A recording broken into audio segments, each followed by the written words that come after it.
The art of Africa. Prehistoric rock painting of herdsmen and animals.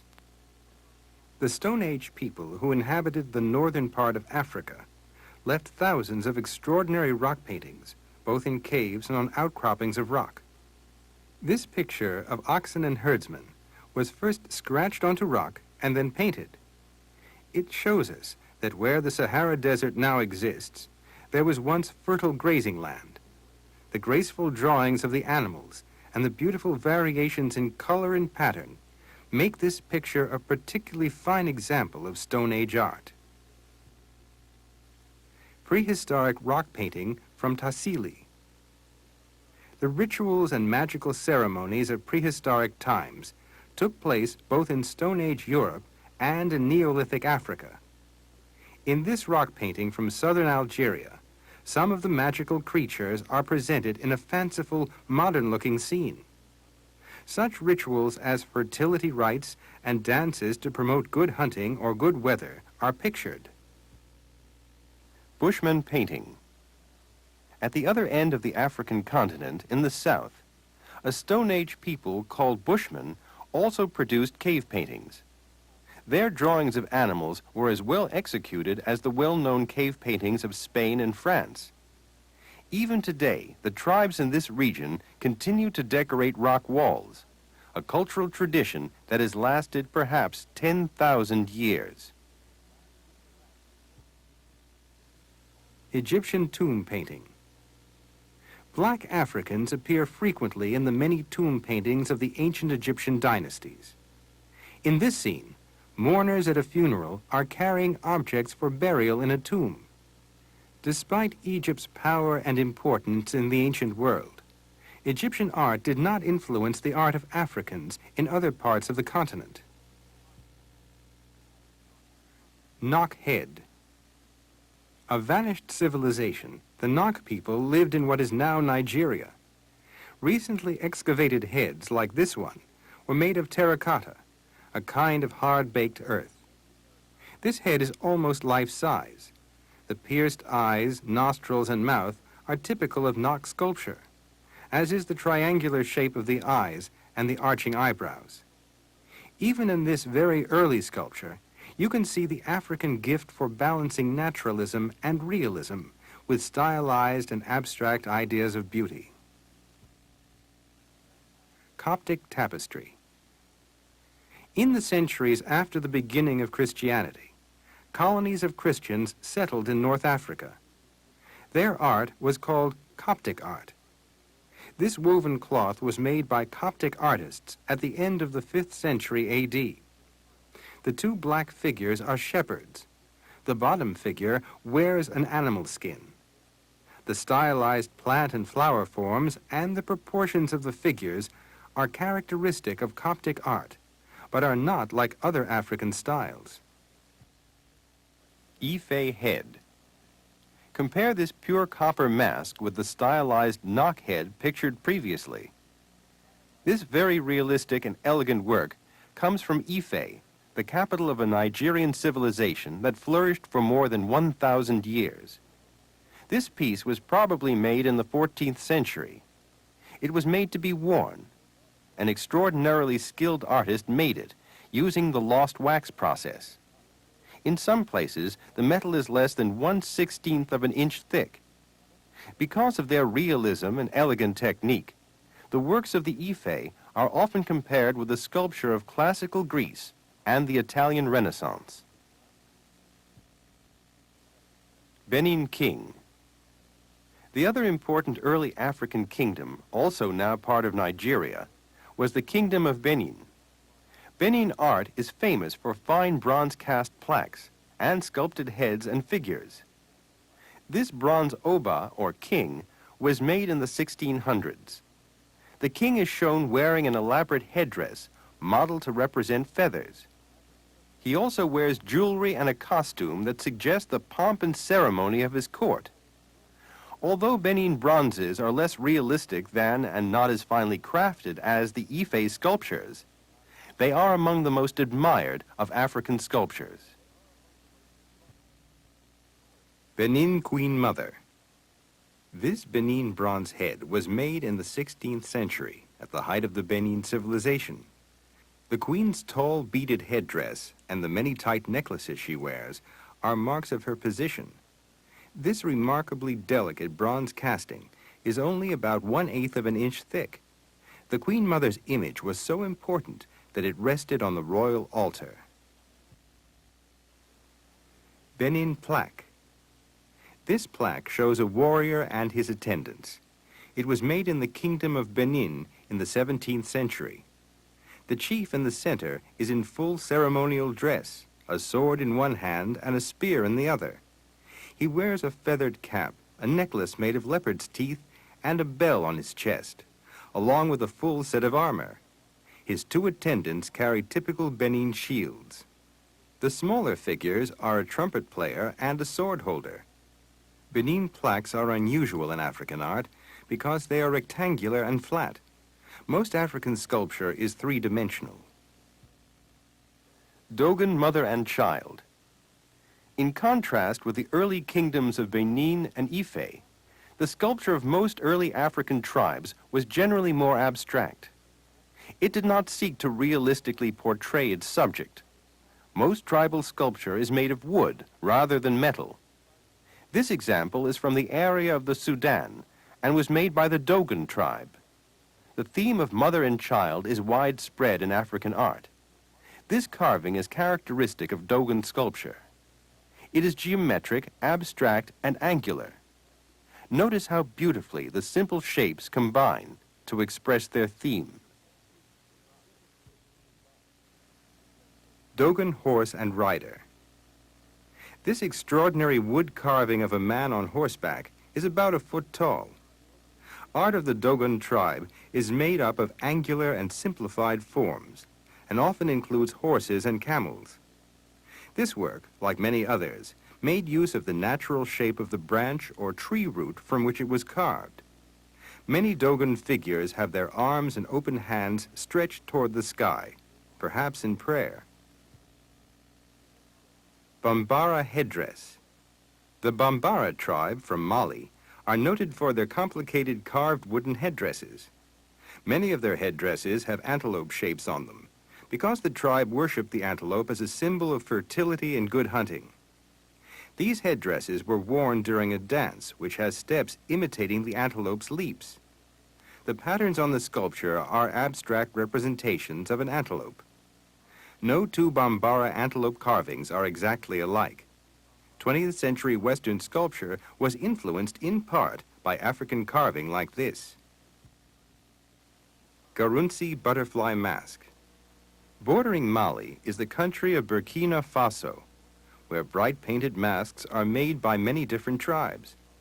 Among them are butterfly masks, such as this one made by the Garunsi tribe. Butterfly masks are worn at dances to encourage fertile fields. This brightly decorated mask has a tiny central head between the two round eyes and the mouth. The geometric design of the butterfly wings is typical of North African patterns, which can also be found in fabric, pottery, and weaving. Nafana mask. Nearby, a tribe called the Nafana produces large wooden masks such as the one shown here. The Nafana have masquerades which try to bring together Muslims and tribal peoples to dance. These masks are worn during the dances. Notice the small openings for the eyes and nose in the lower half of the mask. When worn, the mask makes the dancer seem very tall. Pool figure. This small carved wooden figure was made by an artist of the Pool tribe. This seated figure is a good example of how African carvers worked from a single piece of wood and then ornamented their work with additional materials, in this case, beads, rings, and bits of cloth. Notice the traditional African sculptural proportions. The head is quite large in relation to the body. Senufo mask. In the high, dry grasslands of Mali, Burkina Faso, and the Ivory Coast, a peaceful farming society makes its home. The tribe, the Senufo, are noted for both wood carvings and elaborate masks, which show more than one face at a time. This mask, used during initiation and funeral rites, is typical of Senufo style. Each part of it is a symbol of Senufo tribal belief in nature spirits and creator gods. Senufo masks often blend animal features, such as the ram's horns on this mask, with human features. Senufo rhythm pounder. A rhythm pounder is a wooden form that is pounded on the ground during certain religious ceremonies. Senufo rhythm pounders are long, thin figures with heavy bases that make a drum-like sound when thumped on the ground. They are usually female figures with sharp, angular forms and bent knees, which look as if they were jumping up and down themselves. This one is from the Ivory Coast. Bronze Senufo mask. In this Senufo mask, you can again see horns, this time supported by tiny human figures. The small slit eyes and long face with its pointed chin and long skinny nose are typical of the delicately made Senufo masks. This mask, which is made of bronze, was probably worn by a woman. Don mask. Not far from the Senufo are the Don people, whose artists produced this rather frightening-looking mask.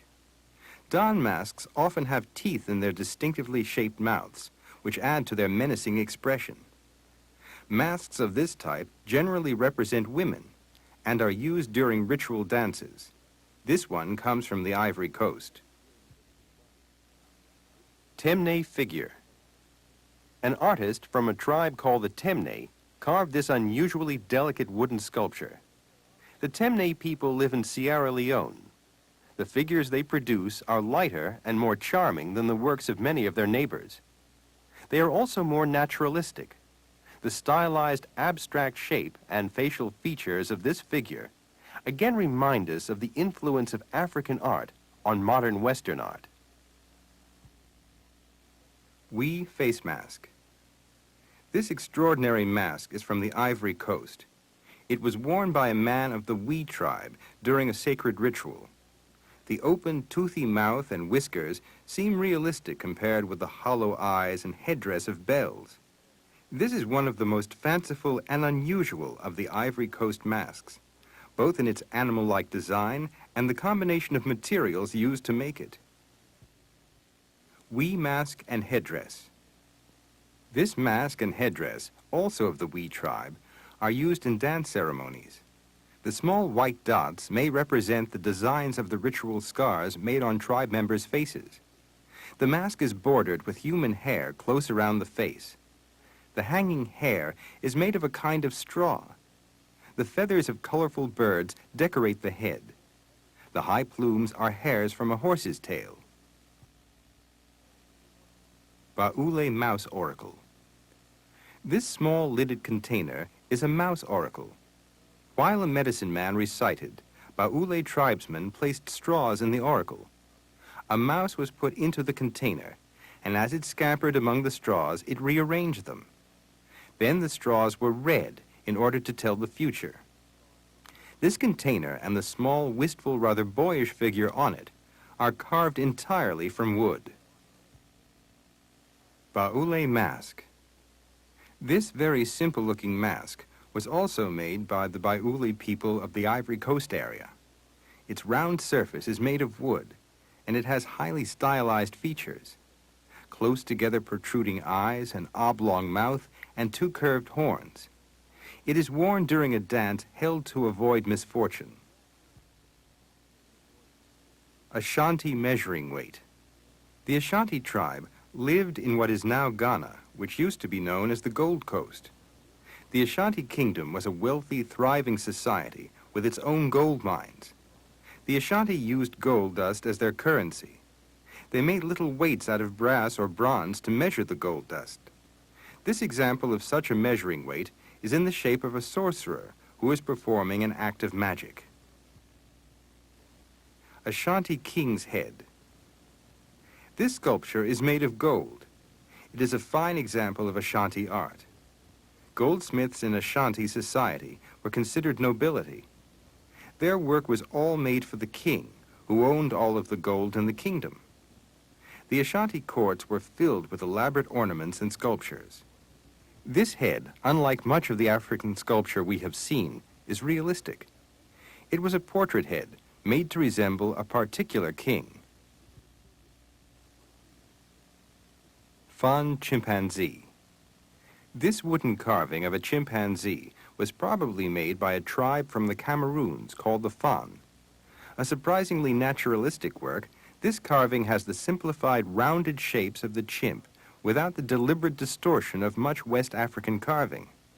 The high polish of the wood adds to the impression of bulk and roundness. Nigerian hunter.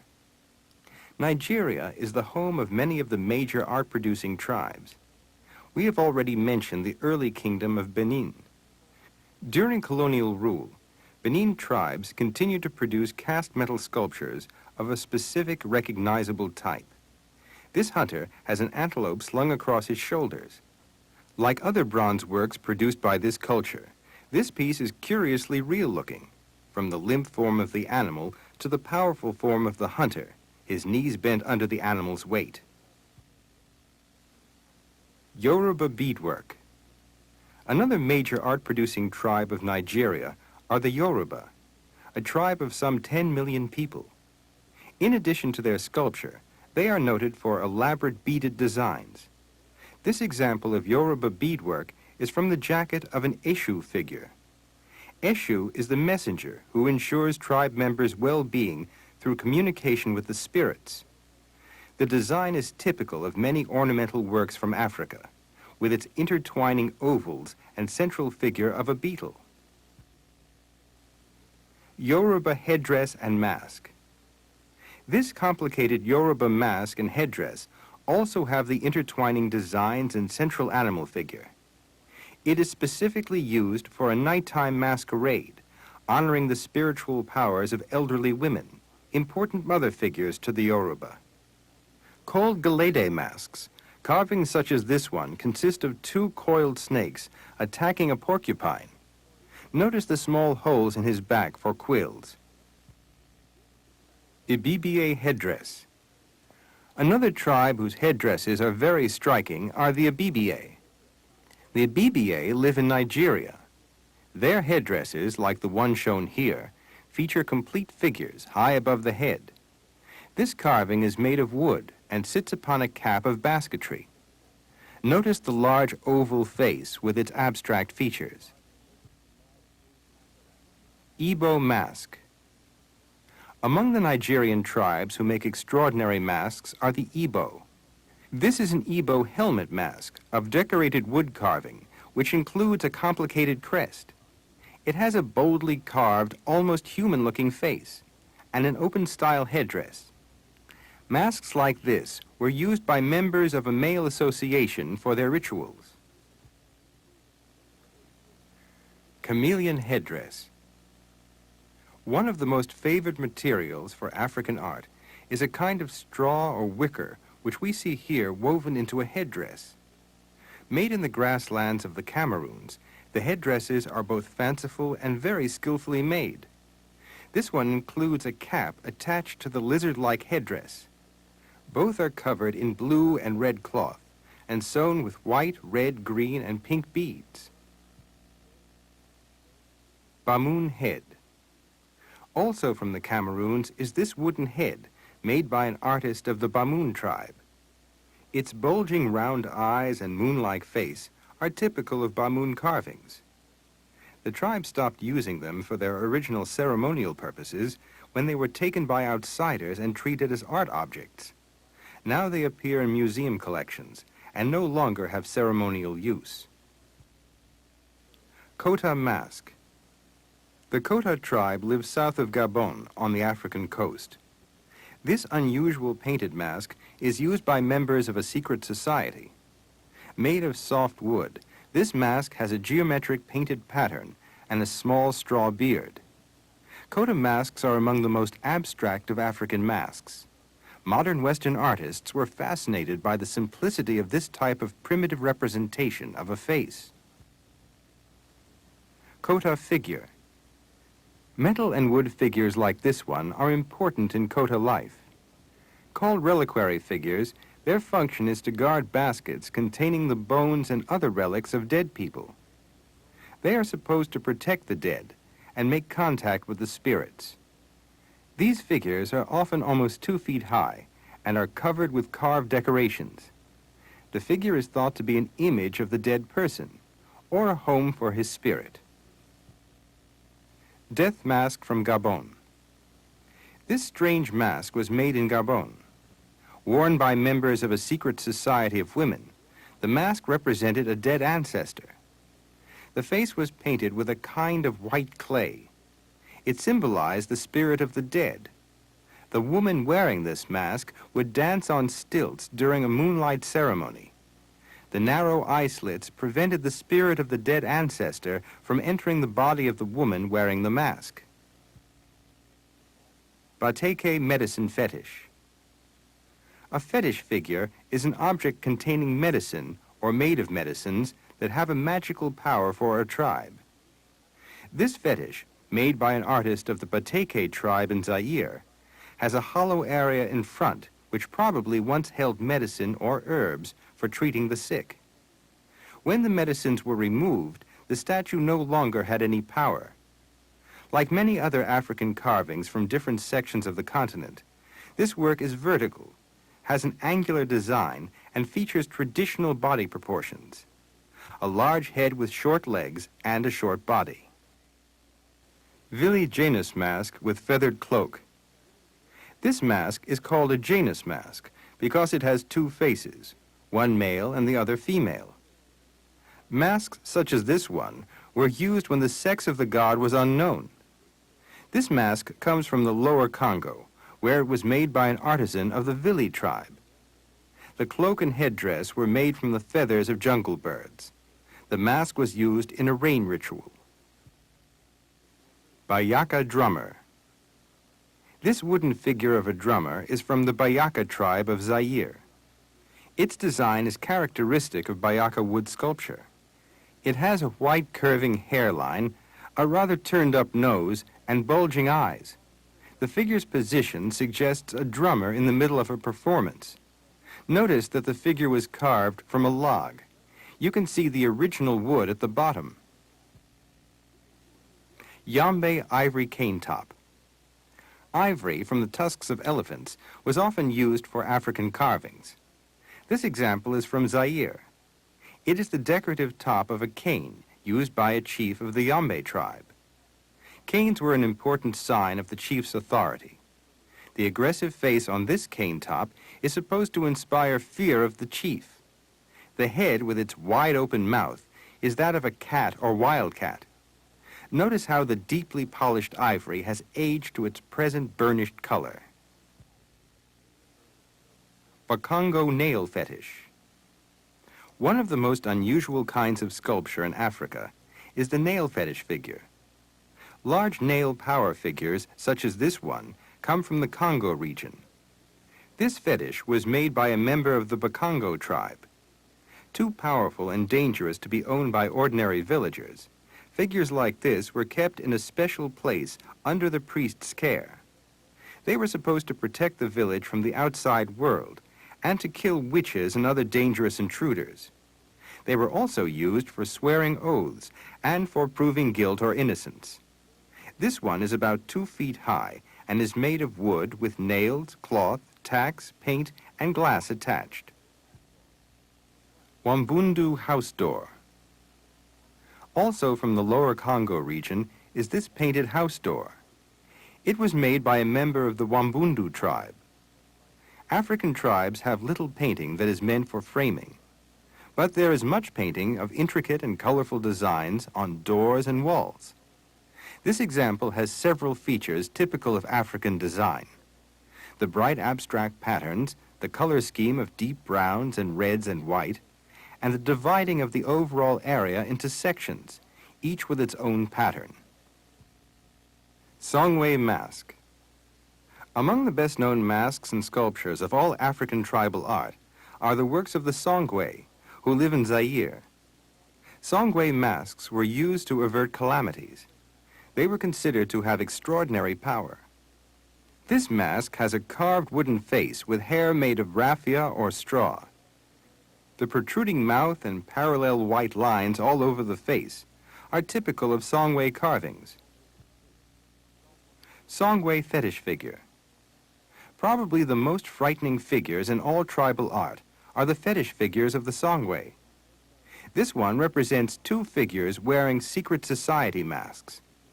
Its combination of wood carving, hair, beads, bells, and other attachments give it a ferocious look. The fetish figures often have hollow stomachs or openings in the head into which medicines are poured. These concoctions are thought to activate spirits. Baluba carving. This highly polished sculpture comes from the Congo, where it was made by a member of the Baluba tribe. The Baluba made delicate and artistic wood carvings, typically featuring round, smooth shapes, especially serene expressions on oval faces with rather sleepy-looking eyes. Many of their sculptures, such as the one shown here, are part of useful objects, such as bowls or stools. Zulu figure. One of the major tribes of South Africa are the Zulu. This Zulu wood carving, like so much tribal art, is both an expression of tribal culture and a beautiful combination of forms, spaces, and textures. The simplified and abstract forms, from the small gilded face to the geometric shapes of the arms and legs, once again show us how primitive art has influenced modern sculpture. The art of Oceania. Prehistoric rock painting from Australia. Australian Aborigines, probably the earliest people in Oceania, produced extraordinary paintings on rock in prehistoric times. This example looks quite modern, with its interesting jumble of figures, patterns of dark and light, and animal shapes.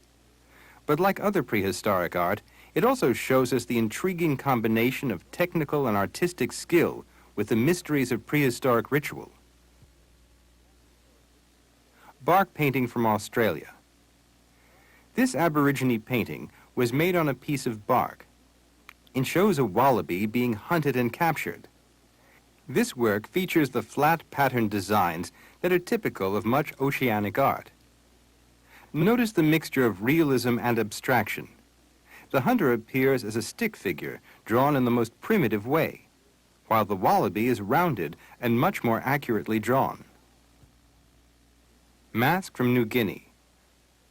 The most varied and complex of oceanic art comes from the Sepik River area of New Guinea, where masks are a common art form. This mask has a foundation of carved wood. The face has bits of tusk inserted in the nostrils, with shells for eyes. Black yarn is used for the hair and beard. Like the masks of Africa, New Guinean masks represent spirits or reflect images of the unconscious. Such masks are used at tribal rituals. Helmet mask from New Ireland. This mask comes from New Ireland, another Melanesian island. It is called a Malangan mask, and it is a focal point of religious ceremonies. This is a helmet mask, meant to be worn over the head with elaborately carved long ears.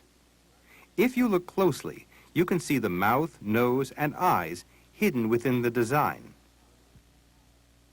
Funerary plaque from New Ireland. Also from New Ireland is this brilliantly painted carving. Like the mask just pictured, it too is used in Malangan ceremonies. These elaborate plaques represent ancestral spirits, plus other spirits and mystical beings.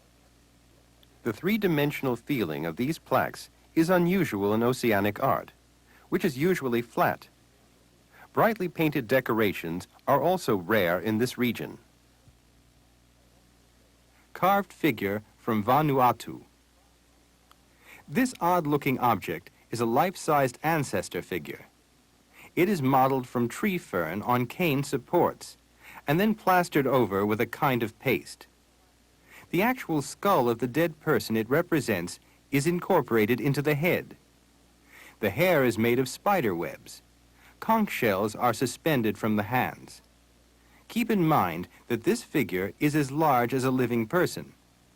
The ancestor who was honored by this carving had achieved a high status in society. Dance shield from the Solomon Islands. This wooden dance shield is decorated with a small squatting figure. Figures such as this one, with its rounded bent legs and arms, symmetrical patterns, and grinning face, are found on canoes, shields, house posts, and paddles. The concentric curving lines on the arms and legs are common in Melanesian art. Mask from New Caledonia. The beak-like nose on this wooden mask is typical of Melanesian carving. Scholars think it may be derived from Indian art, in particular the Indian god of wisdom, Ganesha, who is represented by an elephant. His trunk may have been gradually transformed into the bird-like beak of Melanesian masks such as this one. Maori wood sculpture. The native population of New Zealand is a Polynesian group called the Maori, whose art is among the most decorative in Oceania. The facial markings seen in their art imitate the tattoos used by Maoris on their bodies. This picture shows male and female ancestor figures. The ancestral image is an important one in Maori culture because it is believed that the power of ancestors is a force in tribal affairs. Notice the intricate curved lines, which are an integral part of the design. Maori wall panel. This picture shows the mixture of bird and human forms that Maoris frequently use in their art. This creature's owl-like face, staring eyes, and three-fingered hand indicate that it is a supernatural being. The swirling designs and interlocking circular patterns are typical of Maori art. The background weaving in geometric patterns is also typically Maori. It was done not on a loom, but by weaving on the fingers. Tiki pendant from New Zealand. This tiki pendant is made of jade. Throughout the islands of Polynesia, the god Tiki is found in sculptures and charms. He is the subject of the decorative artwork on many different items. Tiki is the Polynesian name for the demigod who created the first human being. His name eventually came to mean God. Tiki's face has broad ringed eyes and a big mouth. He is usually shown with a large head and a small squat body. He is often shown with three-fingered hands, which indicate that he is supernatural. Easter Island figures. Some of the most unusual sculptures in the world are those found on Easter Island. The ones shown here are part of a group of about 600 such statues that rings the island. Representing the dead, they were carved from volcanic stone and then dragged to the shore of the island, where they still stand. Their heights vary from 9 to 48 feet. The statues, including the arms, hands, and faces, show some resemblance to tiki figures from other parts of Polynesia. Figure from the Cook Islands. Originally a decoration on a double canoe, this unusual wooden carving shows us again how much modern Western art owes to the primitive arts of Oceania and Africa.